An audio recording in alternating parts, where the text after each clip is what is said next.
You might remember the Old Testament is divided up into 4 sections. There's the Torah, the books of Moses. Torah means both law and wisdom, because the laws that God gives us are wise laws. If you observe those laws, your society will flourish. If you ignore those laws, your society is likely to descend into a chaotic situation. So, the second section is the books of history. So, we actually took 2 characters from that section, David and Esther. I had originally thought Esther was in the wisdom literature section, but I was mistaken. She's in the history section. The last of the history books, because the setting of Esther is the Persian Empire, and that was the last of the empires prior to Alexander the Great and then the Romans. So, and then the third section is the writings. Those are the wisdom literature, they're often called. Job, Proverbs, Ecclesiastes, and the Song of Solomon, which is a love poem. Those of you who have read it will recognize that that's the case.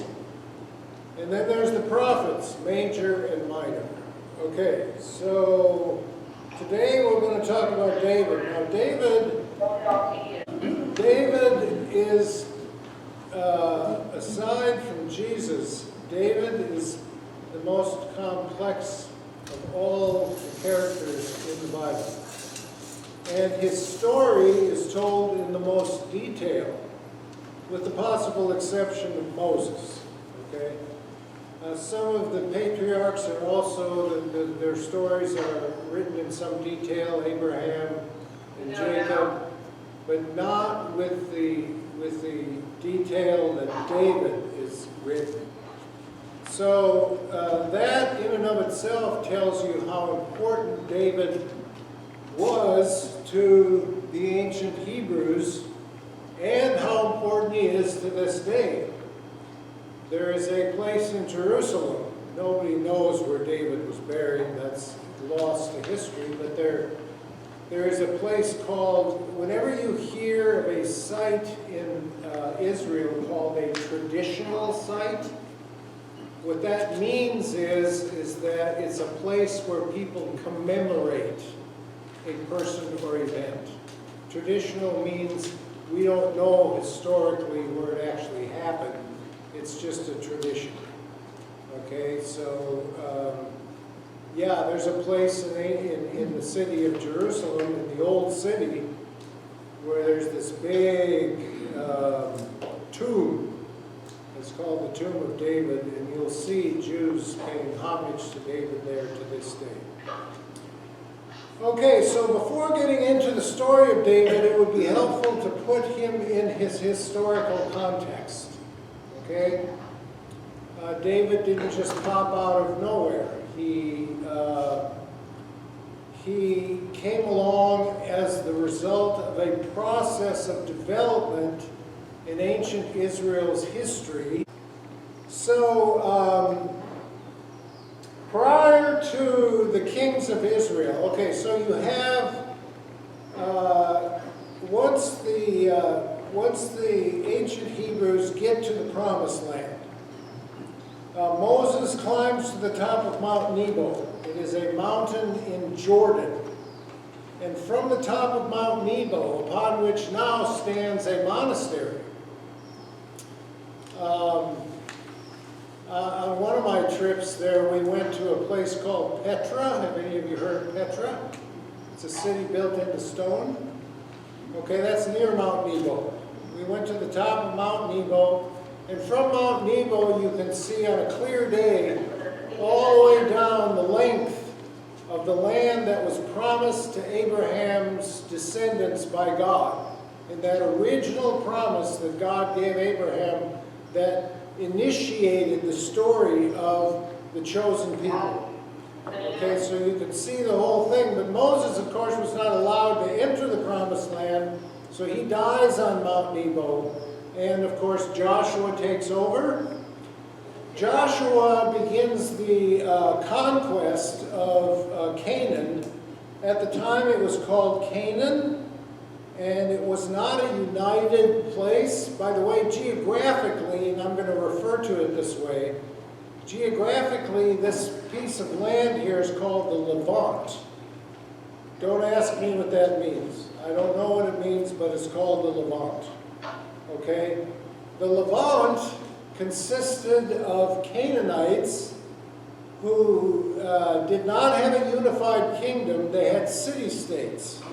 So each city was a state in and of itself.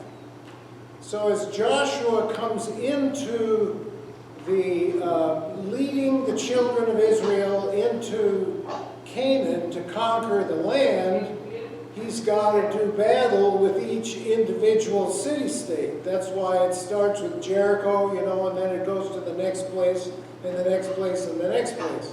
There's not just one army he has to defeat, and then he takes possession of the whole area.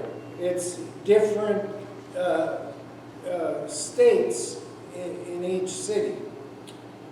But it's important to understand that by the time Joshua is done, the children of Israel have possession only of the hill country.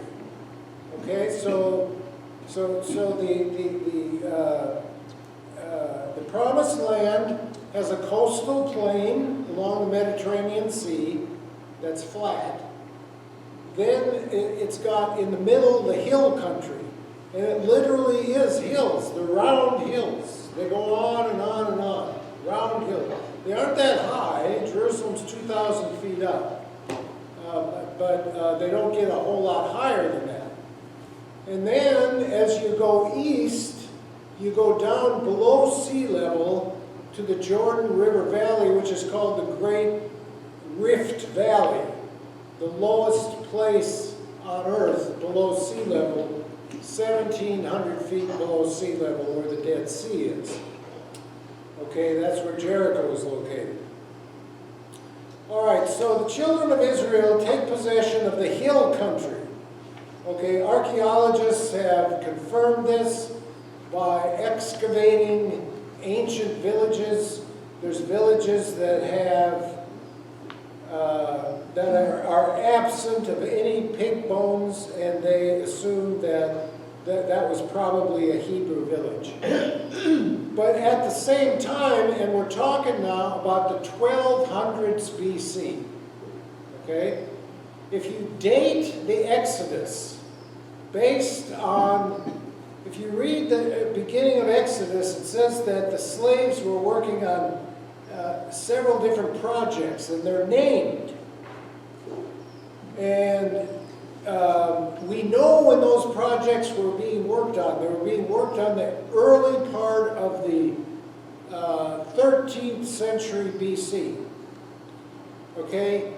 We also have a stele, which is something that a pharaoh would write, bragging about all of the peoples that he's conquered or that he's overtaken in some way. And the earliest stele that we have that mentions an entity called Israel is dated to around 1230 BC. So by 1230, the Hebrew people are in the Promised Land. So that gives you a very short period of time there between the end of the 1300s BC and 1230 BC. Between that period of time is when the Hebrew people enter into the Promised Land. Okay? Now the question becomes, once they're in the hill country, the question becomes twofold. Number one, how are they going to deal with their enemies? Because they haven't defeated all of them yet. And what complicates this is that at the same time that the Hebrews were moving into the hill country, a group of people called the Sea Peoples, they're otherwise known as the Philistines, were coming in off the Mediterranean Sea and settling along the coast. Okay, and they established cities such as Ashdod, Gaza, which is there to this day, Ashkelon. All of these cities, some of which are still there, were established by the Philistines. So there on the coastal plain, the Hebrews are in the middle in the hill country, and to some extent in the Jordan River Valley. All right, so number one, you've got 12 tribes. They're going to divide up the land among themselves. Okay? So each tribe is semi-autonomous. They get their own piece of land, and they govern themselves. People identified mostly with their tribes, in the same way that in the early years of this country, people identified with what?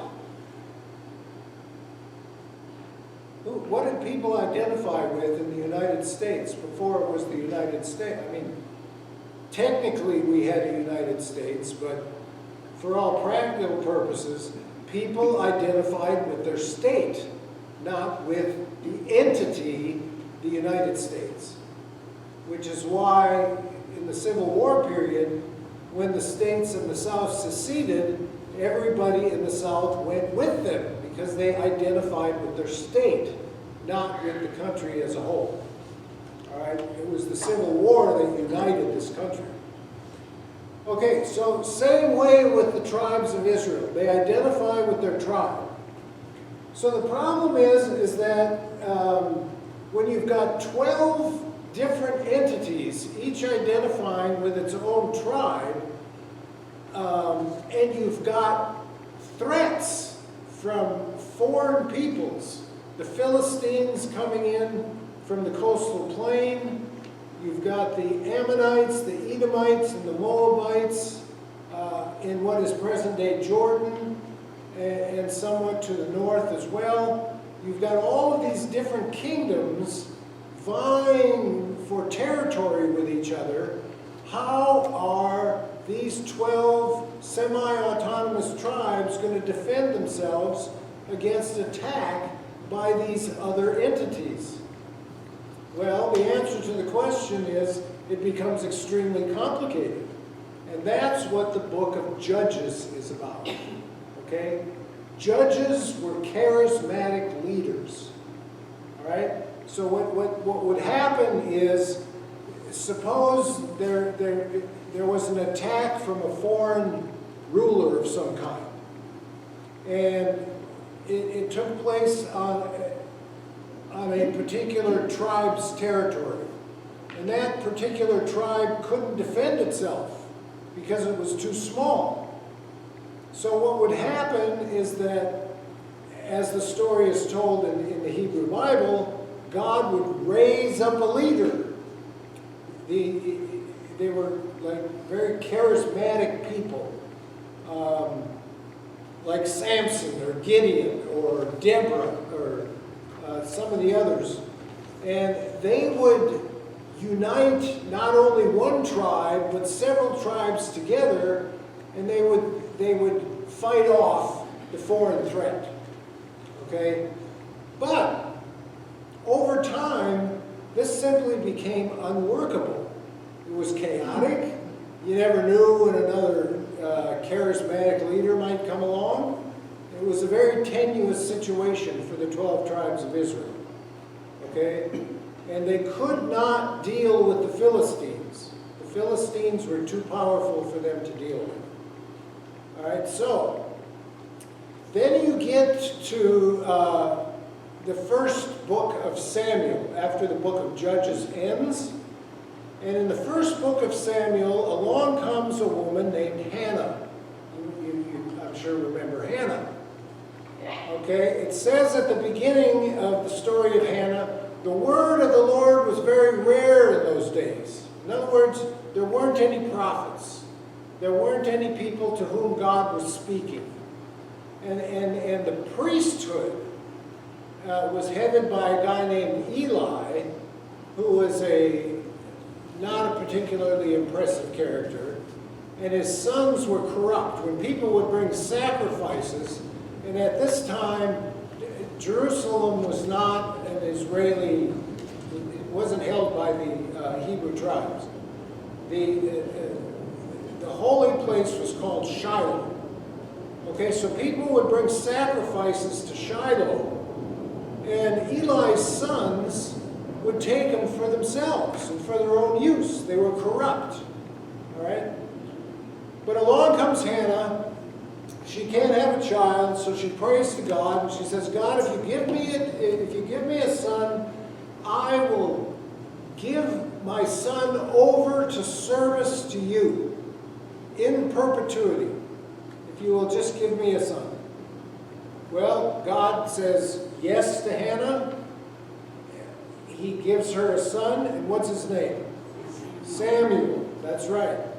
Samuel, after Hannah is done nursing Samuel, and he's a little boy, she brings him to Eli, and she drops him off at Shiloh.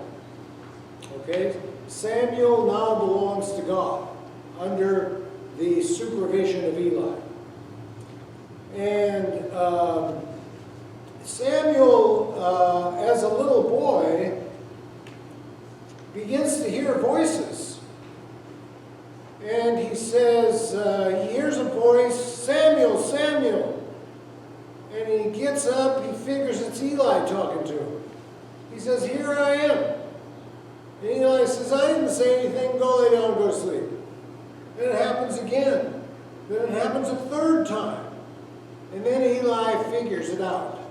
God is talking to Samuel. Okay? So finally, after years of silence, God is speaking again. So Samuel marks a very important transition in Hebrew history. Number one, he's the last of the judges. He's the last of the people who God raised up to help govern the people. And number two, he's the first of the prophets in the traditional sense of the word. Moses was a prophet too. But in terms of a long line of people who speak the word of God, Samuel is the first one. Okay? So,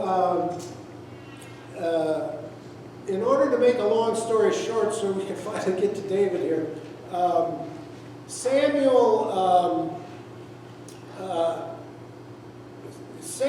is the most important person in Hebrew society. People come to Samuel to settle disputes, to apply God's law, to hear what God has to say, and so forth and so on. And the people come to Samuel, and they say, Samuel, we want a king. And Samuel says, wait a minute, why do you want a king? Well, all the peoples around us have kings. They're jealous. They're jealous. They want to be like the other kingdoms. We want to have a king, just like everybody else does. Moreover, this tribal confederacy thing just isn't working out. We need somebody to raise an army, to defend us, to create these 12 tribes into some kind of unified entity that is going to be able to develop an economy, an army, can defend itself, and so forth and so on. So they go to Samuel and they ask for a king. All right, so Samuel asks God, okay, who's going to be the king? And God picks somebody. Who does God pick? Saul. God picks Saul. All right, but to make a long story short again, Saul starts out kind of promising, but over time, Saul begins to fail. He begins to lose his confidence. He has bouts of severe depression. He has a hard time acting in the face of foreign threats. And Saul just isn't cutting it as a king. So God is beginning to wonder, I think I may have picked the wrong guy here, okay? So what God does then, when he changes his mind, is he tells Samuel to go to Bethlehem. And he says, I want you to go to Bethlehem to the house of Jesse. Jesse has 7 sons. One of those 7 sons is going to be my anointed king. So Samuel goes to Jesse and he says, bring your sons here. Jesse starts, of course, with the oldest one. Samuel says, no, it's not him. Next one, no, it's not him. Next one, no, it's not him. Finally, he goes through 6 of them. He says, don't you have another one? He says, well, I have a boy who's taking care of the sheep out in the field. Well, bring him here. That, of course, is who? David. That is David. David comes in. Samuel says, this is going to be the next king of Israel. Okay? You're the guy, David. You're going to be king of Israel. But David is still a boy and he's not ready for it yet. All right? So he's not going to be king right off the bat. It's going to take some time. All right? In the meantime, Saul is doing battle with the Philistines out in the valley of Elah. Now, if you think of the promised land like this, okay, the hill country in the middle, and it slopes down to the coastal plain. The valley of Elah is about halfway between the hill country and the coast. All right? It's an agricultural region. It's a valley. And the Hebrews and the Philistines are at war with each other, and they're fighting there in the valley of Elah. All right? Jesse tells David to bring his brothers who are in the army some lunch. So he travels to the valley of Elah with lunch, only to discover that there's this enormous Philistine standing out there in the middle between the 2 armies, mocking the army of Saul, saying, Saul, can't you find one guy to fight me? If we have just one guy fight between me and your guy, then we can avoid all this bloodshed, and whoever wins between me and your guy wins the battle. If we win, then you become our servants. If I win, you become our servants. If your guy wins, we become your servants. All right? Nobody's willing to fight Goliath. All right? David is highly offended by this. Now, this is the first clue as to what kind of person David is. Okay, there's 2 characteristics about David that are revealed in the story. Number 1, his faith and devotion to God. He believes so strongly in the God of Israel that he believes that if you have faith in God, you can do the impossible. All right? Secondly, David is a man of courage, and he is a warrior. Even as a little boy, he's showing signs of being a warrior. All right, so David tells Saul, I'll go fight this guy, and everybody laughs, but eventually he goes out there, takes his slingshot, throws it at Goliath, and that's the end of Goliath. He goes out, he cuts his head off, which is typical in that day and age. When you defeated your enemy, you cut his head off.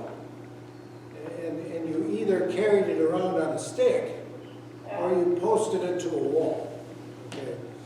So that's the way that was done. All right, so David, after killing Goliath, Saul is so impressed that he wants to take David into his household, right? He wants to make David part of his household, okay? And the way the story develops, 2 things happen. Number 1, David becomes extremely close to Saul's eldest son, whose name was what?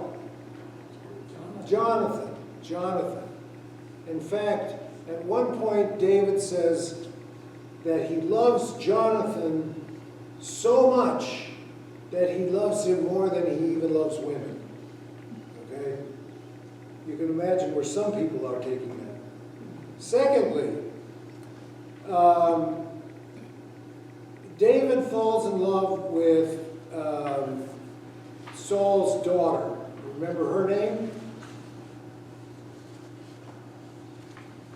Michal. M-I-C-H-A-L. Michal. Okay? So he's going to marry Michal. All right. Now, at this point, Saul is starting to have his bouts of depression. All right? But David is devoted to Saul. He considers Saul God's anointed king, and he's loyal to the king because God chose Saul to be king.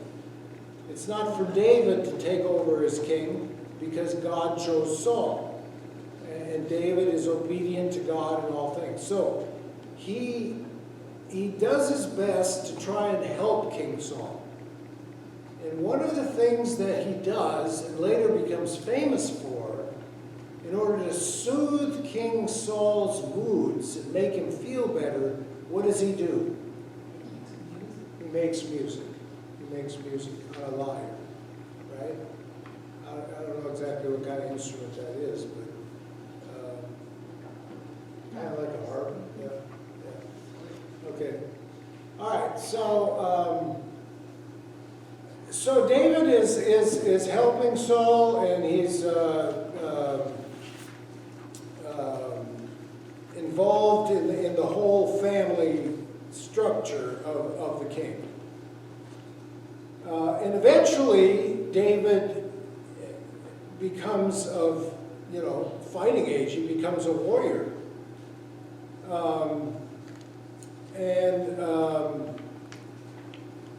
A problem develops between Saul and David. And this is the problem. When they go into battle against the Philistines, for example, which one of these two is the most impressive fighter on the battlefield? David. In fact, the population develops a little jingle. They say, Saul has killed his thousands, but David has killed his 10,000s. All right? Now, Saul is getting what? Jealous. He's getting very jealous. All right? So Saul decides, I think I need to eliminate David. He's a threat. He's a threat to my position as the king. He's getting too popular. I need to get rid of him. Well, David is informed of the fact that Saul is coming after him. So David forms a small group of followers, his own little militia, so to speak. That's the word we'd use today. He's got his own kind of militia, small army. And he flees from Saul, okay? Saul pursues him. Now, on two separate occasions, one of them is really funny. They're near a place called Ein Gedi, which is an oasis next to the Dead Sea. Okay? To this day, they grow fig trees there. There's huge fig tree orchards. And these things are enormous. Okay? And there's also caves in the cliffs, because it's a desert area. All right? The only reason the fig trees grow is because there's an oasis there. Okay, Saul goes into one of those caves to relieve himself. All right? Not knowing that David is hiding in that cave. All right? So Saul is relieving himself, and David sneaks up behind him, takes his knife, cuts off a piece of his robe, just a little slice, and then he disappears again. And then Saul, having finished, gets up, he leaves. Later on, David confronts Saul. Saul, why do you want to kill me? He says, look here. You see this piece of cloth? Saul immediately recognizes it came from his robe. And David says to him, Saul, I could have killed you on the spot before you even knew what happened. But I didn't do that because you're the Lord's anointed king. And I would not do that to you. You have my loyalty, Saul. And for a while, Saul is all soft. Oh, David, you're wonderful. I'm sorry I got mad at you, and yada, yada, yada. But that doesn't last very long because David continues to be more effective as a warrior than anybody else is. So, eventually, Saul drives David and his followers into the army of the Philistines. So David, for a period of time, is actually fighting with the Philistines against his own people. He's got this band of bandits, or militiamen, and they're fighting with the Philistines.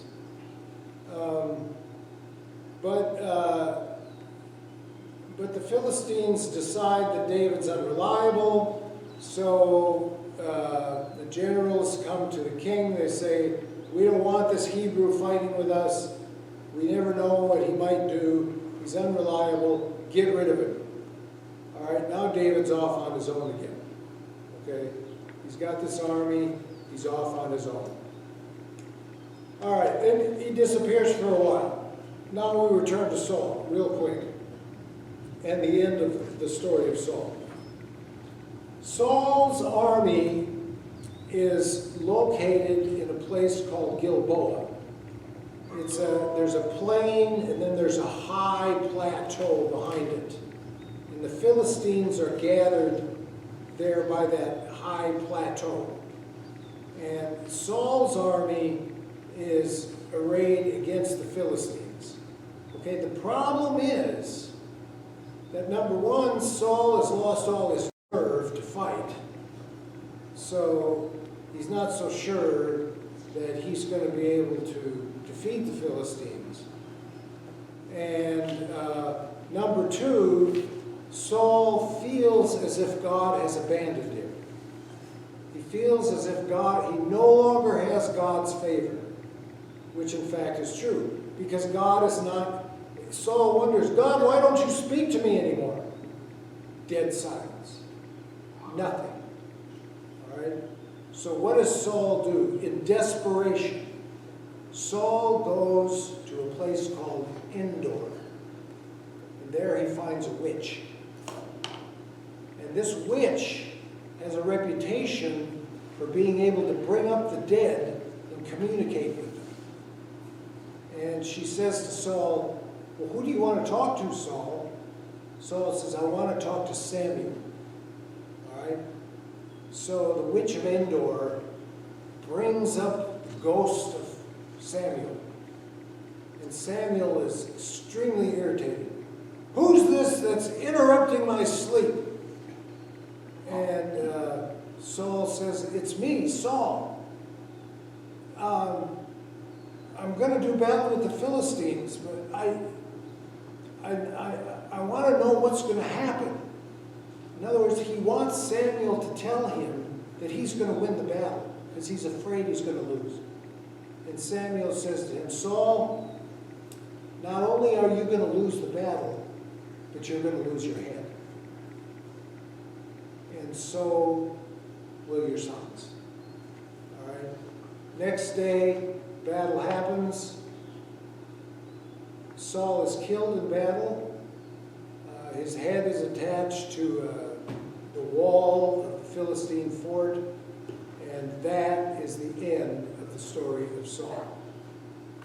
So, now you've got a situation where, by rights, Saul's eldest son should become the next king. Right? a guy named Ishmael.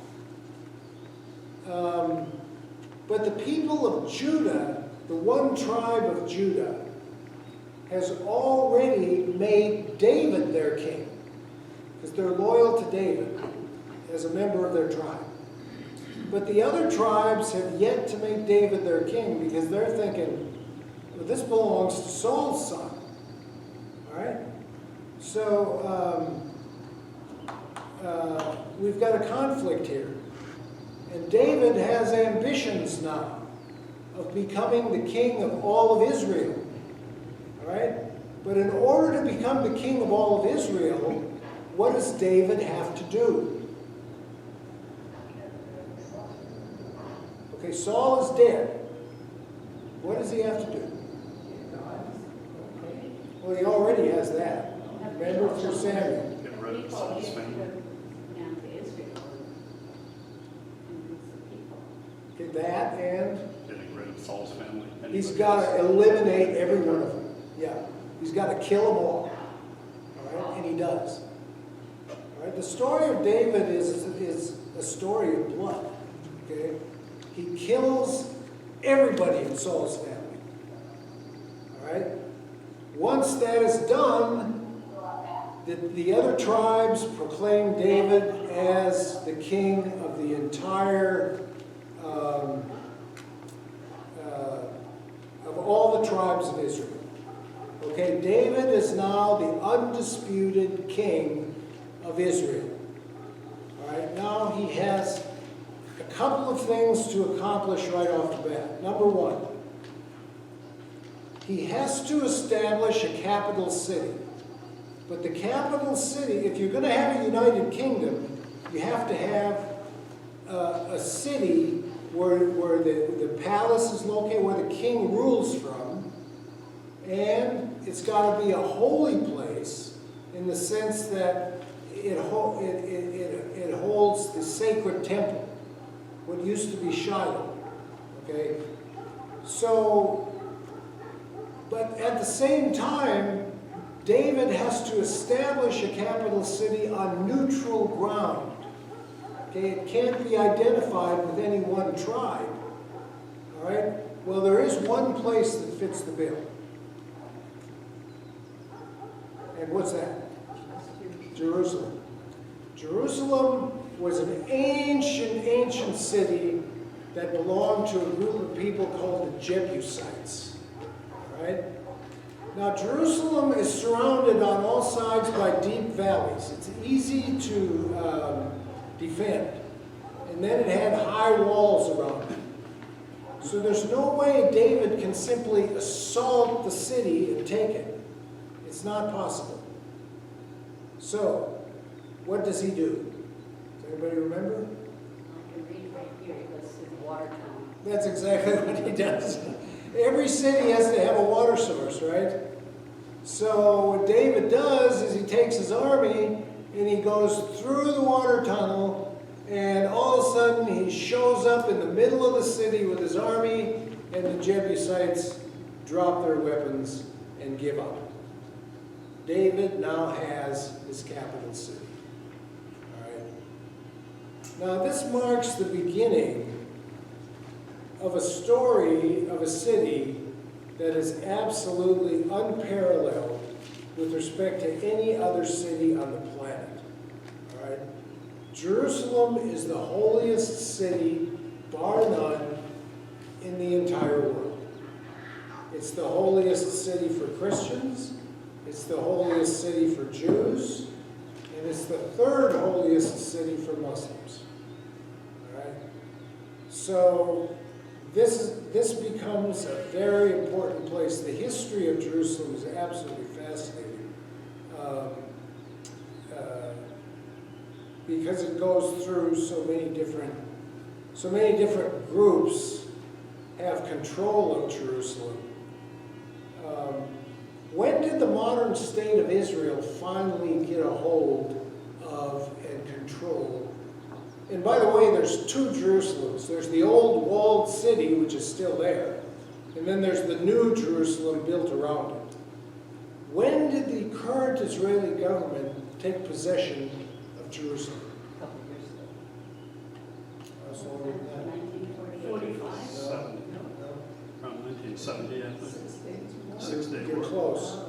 67? 1967. 67. 67, yeah.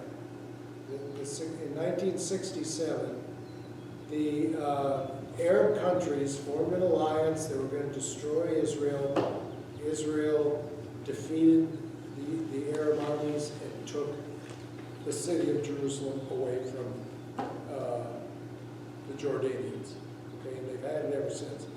But with this caveat, okay, Temple Mount, which is where the temple was, okay, is also the traditional place from which supposedly Muhammad took his night ride to heaven to talk to God. Right? So that is a holy place for Muslims. So in order to avoid conflict and war between Israelis and Arabs in the Holy Land, what the Israelis have done is give the Muslims complete control of the Temple Mount. So if a Jew or a Christian goes up on the Temple Mount, you cannot carry a Bible, you cannot say a prayer, you cannot do anything religious at all, or one of their officials will come and kick you off immediately. Okay? It's for Muslims only. Now you can go up there and look around. This is a change because back in the 90s and even the early 2000s, we were allowed to go inside the Dome of the Rock and the Al-Aqsa Mosque, but no longer. It changed. So anyway, okay, so Jerusalem becomes, at first it is referred to as the city of David. And what does David do? Well, the first thing he does, in order to legitimate the city of Jerusalem, he brings the holiest object of the Hebrew people into the city of Jerusalem. What is that holy object? The Ark of the Covenant. Yeah. You all know what the Ark of the Covenant is? Okay. The Ark of the Covenant is a large box. On top of it are gold statues of two angels, like figures. And there's rings on all four corners so that you can stick poles through them, and 4 people can carry the box, 2 in the back and 2 in the front. Inside the box, Without touching. without touching it. Yeah, you can't touch it. Inside of the box is the original tablets that Moses brought down from Mount Sinai. That's why it is so holy. Yeah. That's why Indiana Jones was looking for it. So he brings the Ark of the Covenant into Jerusalem, and he wants to build a temple. But God says, David, forget it. You're not building a temple because you are a man of blood. And it's not for a man of blood to build a temple to the Lord. That will be the responsibility of the king who succeeds you. All right?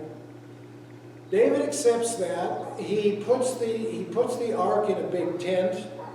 If you remember, when the children of Israel were going through the desert, they lived in tents, right? And even to this day, there are Bedouins, goat herders, sheep herders, who live in tents perpetually. You can see them as you drive on the highways in Israel. They're off to the side, living in these huge tents with their herds all around them. They're still there. Okay, so as the children of Israel were coming through the desert, they lived in tents, and they also had a big, large tent, which was called the tabernacle. Okay? The tabernacle was the tent where Moses went in to talk to God and receive God's instructions for the people. All right, so it was a structure like that into which David put the Ark of the Covenant. All right, that done. He's got a capital city. It's established as a holy site. What's David's next job? David's next job is to once and for all defeat and eliminate all of Israel's enemies. All right? So he goes to war. Now I want to show you a map here. David's kingdom is the largest kingdom of the Hebrews in history.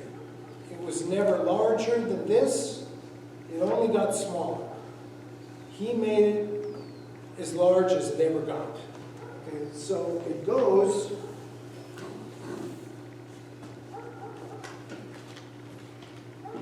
all the way north up here by Aleppo. Aleppo is a city in Syria. That was that city the Russians bombed, remember? Yeah. Ancient city. Okay, so he reached all the way up to almost Aleppo. And now here's what we normally think of as Israel, just this part right here. But he was all the way east. He took Edom, he took Moab, he took Ammon, and all the way down to this gulf. I forget what this gulf is called.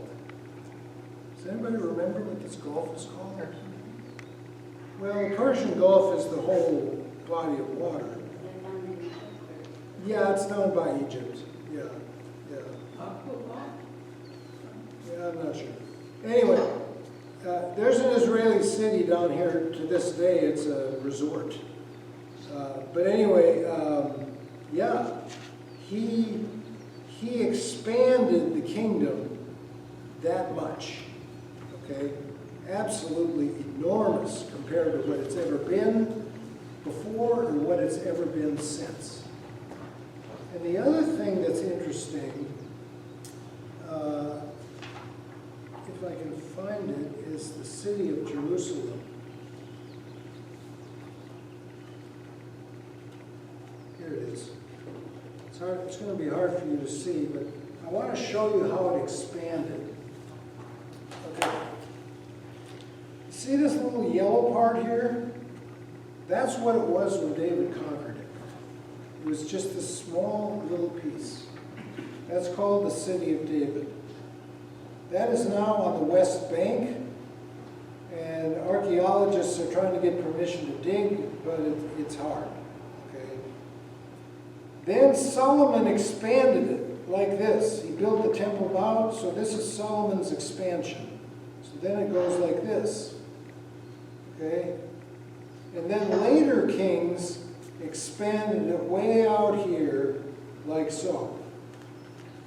So today, roughly, the old walled city of Jerusalem is kind of like this.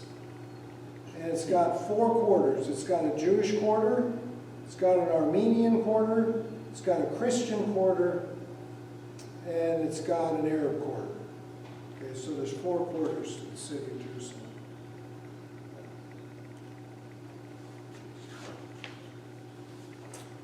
Okay, so once David has conquered all this land, he feels like he's fat and sassy now, and he can just kick back and enjoy life.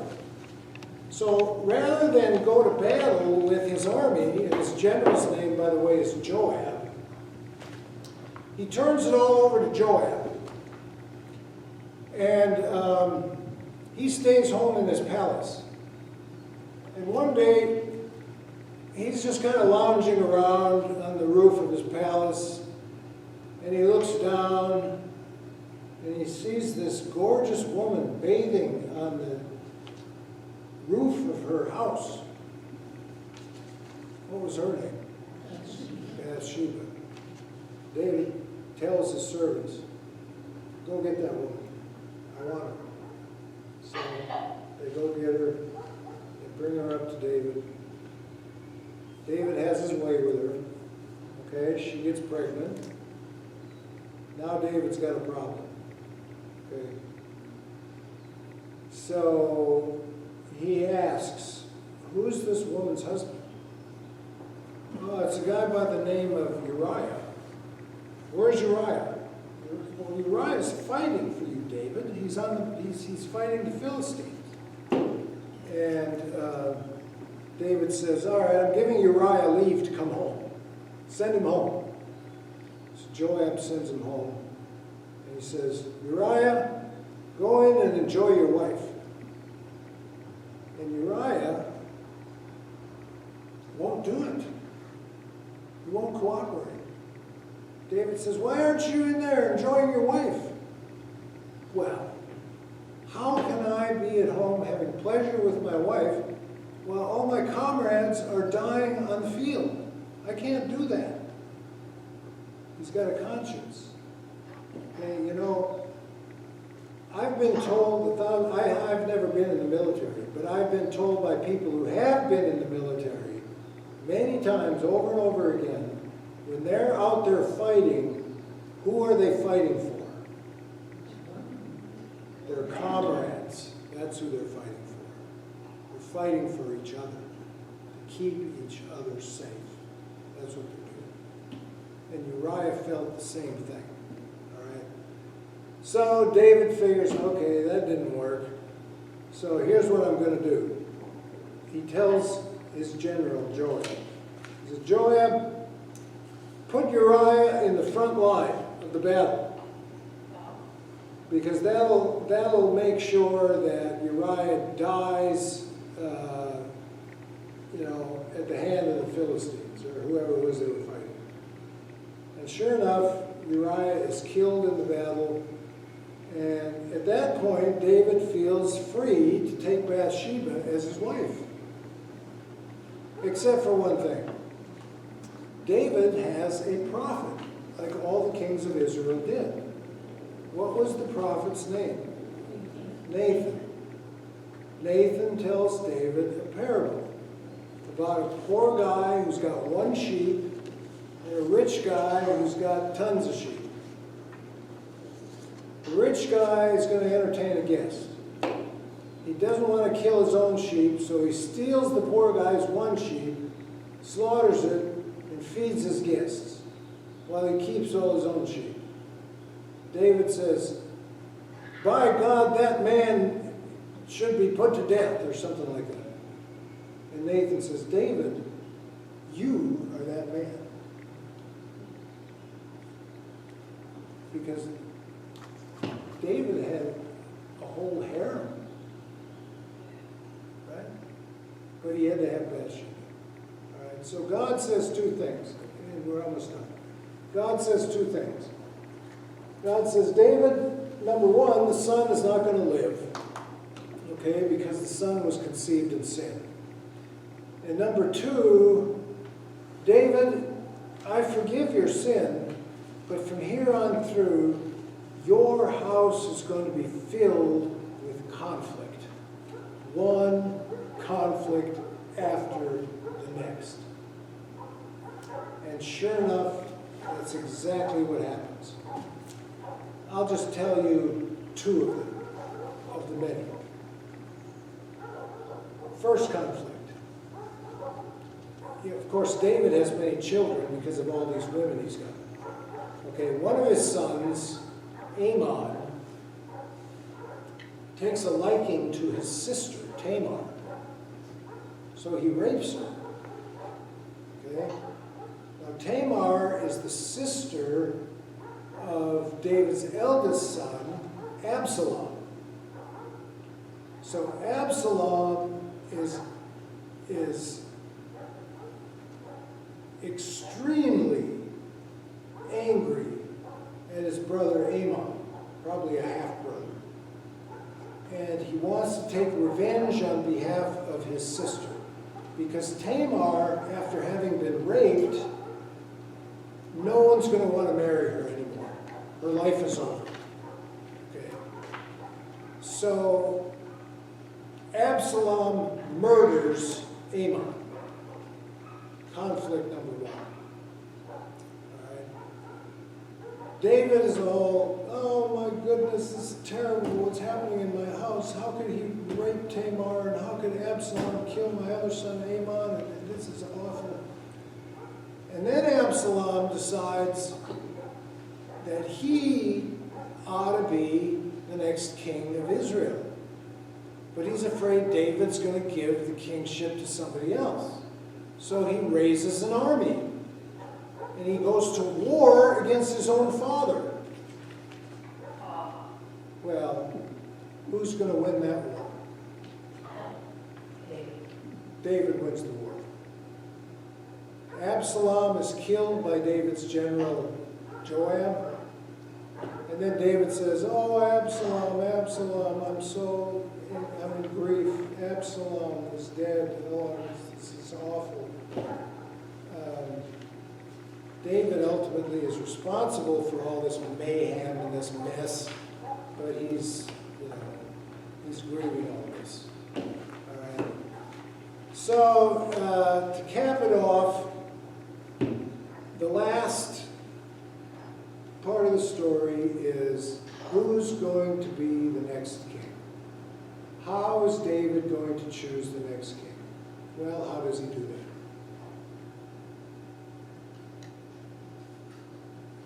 There's all these candidates. Who does he love more than anybody else? Bathsheba. What's the name of Bathsheba's son? Solomon. Bathsheba tells David Solomon should be the king. David says, you're right. Solomon should be the king. Okay? And I'm going to show you one more picture to show you just how amazing King Solomon really was. If I can find it here.